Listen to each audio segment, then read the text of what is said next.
Assalamualaikum warahmatullahi wabarakatuh, kawan-kawan penggemar channel KWA yang budiman, apa kabar? Lama kita tak jumpa ya, hampir sekitar 3 minggu ya. Ini karena kesibukan teman-teman, jadi tidak ada hal lain kecuali kesibukan kita yang banyak, kira-kira begitu. Saya kira teman-teman di rumah juga memiliki kesibukan ya di era pandemi ini, dan kadang kita tidak konsisten begitu untuk mengisi channel kita, terutama saya, terutama teman-teman.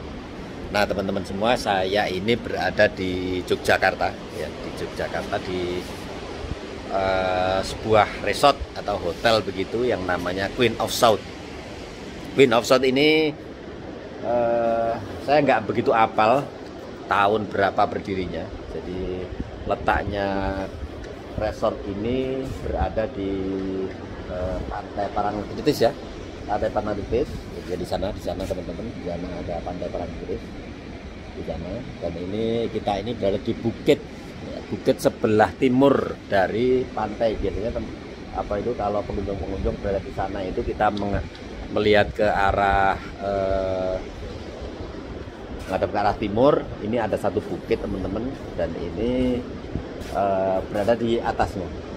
Jadi kalau biasanya ada berkuda begitu, itu bisa lewat di sini. Dan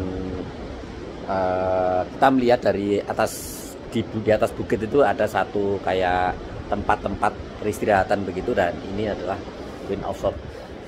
Seperti inilah teman-teman tempatnya. Nah, pagi hari ini kami menceritakan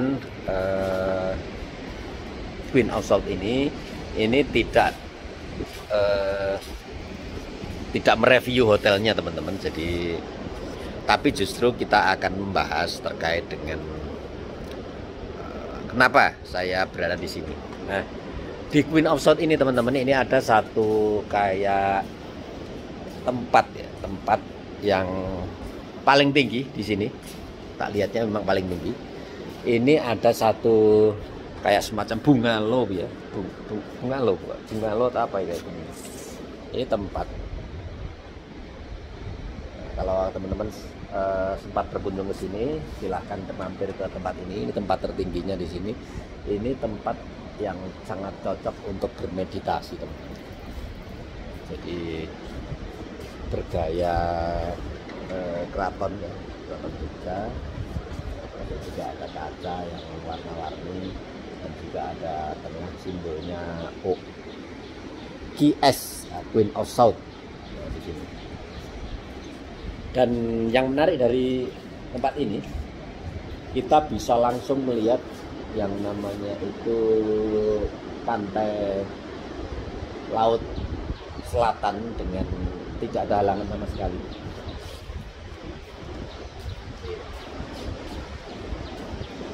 Nah, ini tidak ada halangan sama sekali teman-teman. Jadi benar-benar lepas.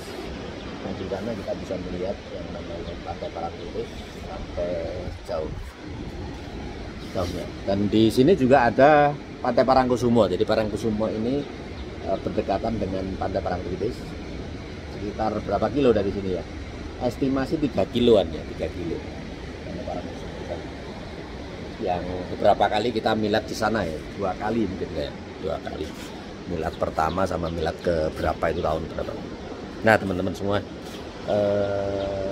Anda bisa melihat dari sini bentuk dari kerajaan pantai selatan teman-teman. Kerajaan pantai selatan yang dimitoskan orang dengan adanya raja atau ratu yang namanya Kanjeng Ratu Kidul ya, Kanjeng Ratu Kidul, dan juga beserta dengan kisah mitologinya yang ada di, bahkan sejak di ini Thomas Stamford Raffles nulis bukunya History of Java, dan juga berbagai macam babat tanah Jawa ya, babat tanah Jawa itu menyebutkan bahwa di pantai ini di pantai ini adalah pusat gerbang kerajaan pantai selatan, teman-teman. Benarkah mitologi itu? Benarkah kisah itu? Teman-teman semua yang dirahmati Allah Subhanahu wa taala. Ayo kita buka yang namanya batin kita, hati kita. Apa yang Anda rasakan di tempat ini?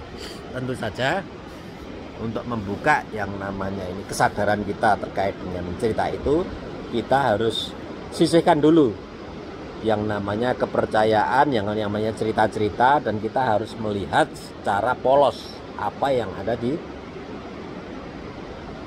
pantai Parangkusumo ini, di pantai selatan ini. Apakah benar-benar kita bisa melihat yang namanya ini pantai selatan atau tidak? Ya.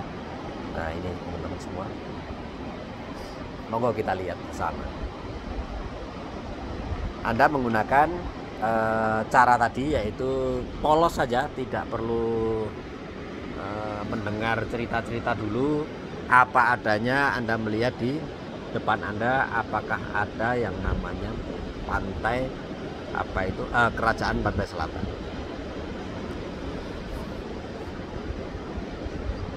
Nah, sebelum kita bahas lebih jauh, kita akan jelaskan tentang kisah-kisahnya ya teman-teman ya. Bahwa dalam mitologi disebutkan bahwa yang pertama kali, raja yang pertama kali bertemu dengan Kanjeng Ratu Kidul ini adalah Panembahan Senopati, teman-teman. Panembahan Senopati itu siapa? Panembahan Senopati ini adalah pendiri kerajaan dari Mataram. Jadi konon Panembahan Senopati ini mendapatkan semacam tempat wilayah untuk mendirikan yang namanya ini tanah perdikan begitu. Ini di wilayah Hutan Mentauk. Hutan Mentauk itu kalau sekarang dikatakan Kota Gede itu. Nah, kalau teman-teman berkunjung di Kota Gede, ini kita akan mendapatkan bangunan-bangunan tua dan juga satu makam di sana, makam Raja-Raja Imogiri, di mana di sana dimakamkan pendiri Mataram Islam ya, pendiri Mataram Islam yaitu Panembahan Senopati, ada Ki Ageng Pemanahan ada di situ dan lain sebagainya, banyak sekali di sana.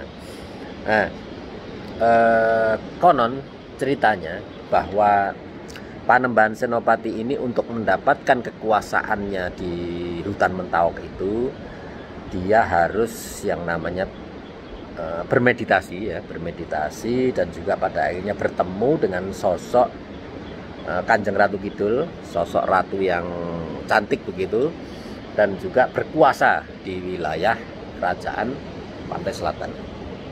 Teman-teman semua yang dirahmati Allah Subhanahu wa taala, saat itu disebutkan dalam babat bahwa Panembahan Senopati ini mengadakan sebuah perjanjian, kira-kira begitu.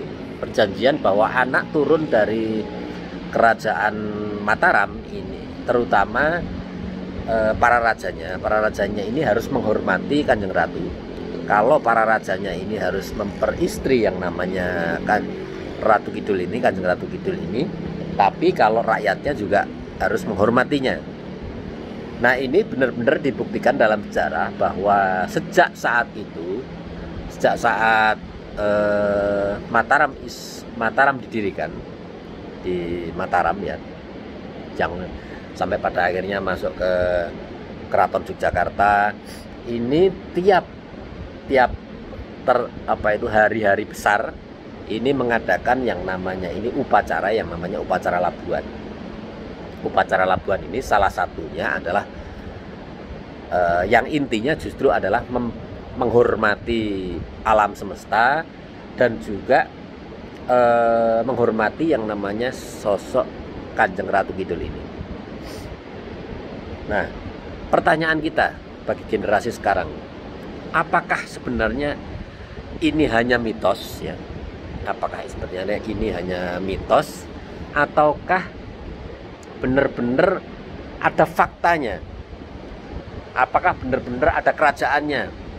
Apakah benar-benar ada wujudnya, wujud fisiknya, kira-kira begitu. Tentu saja kalau kita ngomong masalah wujud fisiknya, kita tidak akan mendapati di pantai ini itu sebuah kerajaan gede gitu, kayak misalnya di Keraton Yogyakarta. Kita tidak akan mendapati itu, jelas nggak masuk akal, kira-kira begitu. Tapi secara metafisiknya, nah ini metafisiknya, kalau dikatakan bahwa metafisik ini adalah bisa dirasakan dengan batin, feelingnya begitu. Apakah setiap orang yang kesini itu bisa mendapatkan satu informasi yang sama? Nah, ini epistemologinya begitu. Kalau tidak bisa mendapatkan informasi yang sama, misalnya hanya perasaannya kita ada di sini seperti ini, ada di sini seperti ini, ada di sini seperti ini, itu betapa lucunya, kira-kira begitu. Tentu saja harus ada keseragaman, objektivitas dari perasaan itu. Nah, dimensi rasa ini sangat sangat pelik dibahas, tidak sederhana itu, karena objektivitas dari rasa ini juga nanti dipertanyakan lagi metodenya seperti apa, terus objeknya, terus sudut tinjaunya, setelah itu dan sebagainya. Nah, berangkat dari situ kita bisa mengambil kesimpulan, teman-teman, bahwa kalau dimensi rasa ini adalah dimensi olah batin, ini digunakan untuk melihat yang namanya ini kerajaan pantai selatan, tentu saja ini bersifat subjektif sekali, tidak mungkin objektif. Cuman permasalahannya adalah monggo dirasakan benar-benar dengan hati nurani masing-masing apa yang ada terjadi di sini. Ya. Kalau dikatakan misalnya Panembahan Senopati dulu bertemu dengan Kanjeng Ratu Kidul di sini, dan juga para raja juga, dan juga abdi dalem, dan juga masyarakat Jogja percaya dengan adanya Kanjeng Ratu Kidul ini secara arif bijaksana bisa dikatakan bahwa kepercayaan itu harus dihormati, teman-teman. Cuman tidak perlu menjadikan kita ini khawatir, kira-kira gitu. Tidak perlu menjadikan kita ini juga jumowo atau justru sombong dengan apa yang Anda rasakan di sini. Tapi juga mengandung makna bahwa kita menghormati tradisi tanpa melanggar syariat agama. Itu, jadi ada titik singgungnya antara tradisi Anda meyakini di Kanjeng Ratu Kidul ini, bahwa di kerajaan pantai selatan ini, bahwa Anda yakin bahwa di sini ada kerajaan, sebagaimana hampir sebagian besar warga Jogja meyakininya. Tapi juga Anda tidak boleh kehilangan rasa kritis Anda. Juga tidak perlu mengubah yang namanya keyakinan, keimanan Anda bahwa kita ini beragama apa gitu. Jadi harus ada budaya ini, harus ada titik singgungnya yang tidak bersinggungan, adat istiadat yang tidak bersinggungan dengan agama ini tidak perlu dikafir-kafirkan begitu, tapi justru menjadikan kita ini kaya, bahwa wawasan kita perlu ditambah dengan belajar Nah, itu mungkin satu sikap ilmiah, sikap intelektual begitu, yang pada akhirnya kita semakin arif bijaksana dalam kehidupan kita. Nah, kembali lagi teman-teman ke wujud bentuk metafisik dari kerajaan pantai selatan ini. Nah, saya ingat teman-teman, cerita beberapa tahun yang lalu dari seorang sahabat begitu, seorang pelaut yang pernah mengadakan, pelaut TNI AL tentu saja, yang pernah mengadakan layar di pantai ini. Nah, dia menceritakan saat itu dia bahwa 3 kilo dari bibir pantai ini, 3 kilo dari bibir pantai ini, saat itu dia berlayar dengan 2 kapal, kapal perang kira-kira begitu ya, berangkat dengan dari arah timur ke arah barat, timur arah barat. Ini 2 kapal perang KRI ini berjalan begitu, dan tiba-tiba dia pas di pantai ini, Pantai Parangkusumo Parangtritis ini, pas 3 mil laut dari sini, ini menjumpai 2 kapal ini menjumpai candi, teman-teman. Jadi candi, dia menceritakan candi itu seperti candi Prambanan. Jadi wujud fisiknya itu mungkin seperti candi Prambanan, ada 4 candi besar begitu, dan di tengah-tengahnya ini, di tengah-tengahnya candi ini ada pedande ya, jadi tokoh agama begitu, tokoh agama Hindu ya, ini sedang membakar dupa. Ini di sini, teman-teman. Jadi yang menceritakannya itu di pas di sini, di sekitar situ. Nah, saat itu yang terjadi, seluruh awak kapal itu keluar dari kapal, dan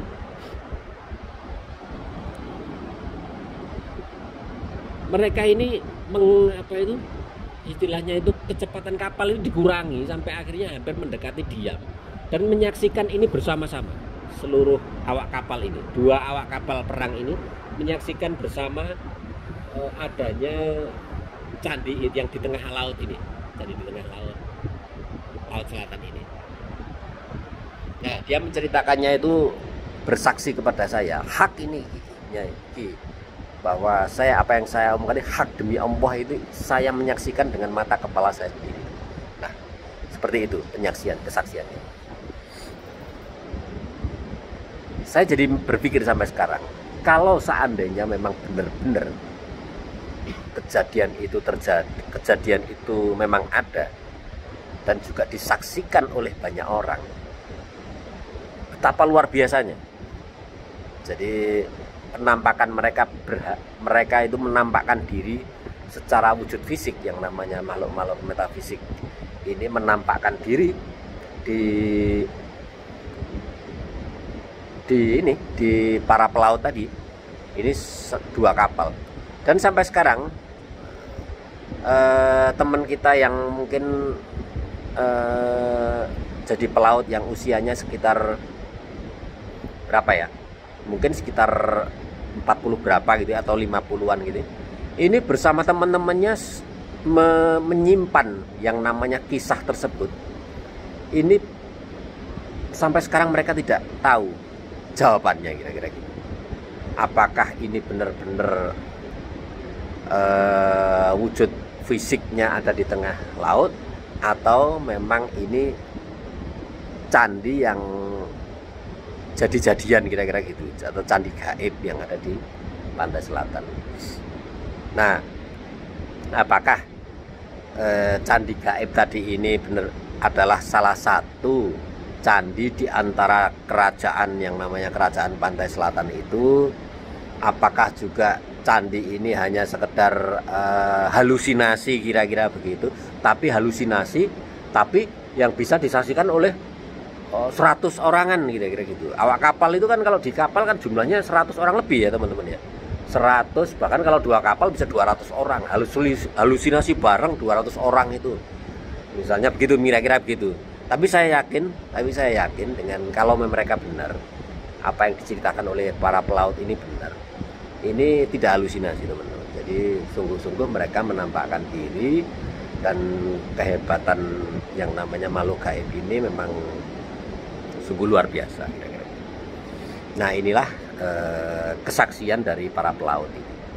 Bagaimana dengan pendapat saya terkait dengan cerita tersebut, dan juga apakah benar-benar yang di sini ada kerajaan pantai selatan? Mungkin jawabannya tidak perlu kita sampaikan di forum yang terbuka, tapi justru monggo dirasakan bersama adanya, kalau memang ini benar-benar ada atau tidak adanya kerajaan pantai selatan ini.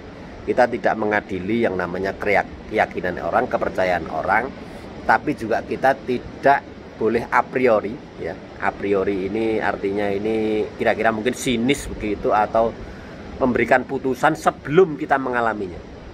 Tapi kalau Anda sudah mengalaminya dengan metode, mungkin kalau dalam filsafat dikatakan metode a posteriori, jadi Anda mengalaminya secara sendiri begitu. Dan disitulah Anda berhak untuk mengambil kesimpulan masing-masing. Dan kesimpulan bagi setiap orang itu pasti akan berbeda-beda seiring ya, seiring dengan pengalaman Anda yang semakin bertambah dalam kehidupan Anda. Nah, kawan-kawan semua yang dirahmati Allah Subhanahu wa taala, kegaiban itu berlapis-lapis. Gaib ini, dunia gaib ini dunia yang berlapis-lapis, dunia yang bersekat-sekat, dan sekat terakhir kegaiban itu, mungkin yang saya yakini begitu, sekat terakhir dari kegaiban itu adalah kegaiban misalnya level gaib makhluk level rendah, misalnya ini gendruwo, jin, setan dan sebagainya itu, dan juga ini pada level-level misalnya alam jin, terus setelah itu alam arwah, setelah itu alam malakut, setelah itu alam ilahiyah, kira-kira begitu. Dan alam ilahiyah ini sekatnya ini meliputi semuanya, maka teman-teman, alangkah indahnya, alangkah bijaksananya kalau dalam kehidupan sehari-hari kita tidak hanya terpaku pada satu level kegaiban, tapi nikmatilah semua level kegaiban itu dalam bingkai kegaiban dari Allah Subhanahu wa taala. Maksudnya, apa yang Anda rasakan, apa yang Anda pikirkan, apa yang Anda jalani selama ini bingkailah ini semua ini dengan kata Bismillahirrahmanirrahim. Artinya semua ini ada, semua ini mewujud atas izin dari Allah Subhanahu wa taala yang Maha Pengasih dan Maha Penyayang. Nah, teman-teman semua, mari kita nikmati bersama kerajaan pantai selatan sebagaimana yang diyakini oleh orang banyak tersebut. Demikian akhir dari saya. Penjelasan saya, wallahul muwaffiq ila aqwamit thoriq. Wassalamualaikum warahmatullahi wabarakatuh.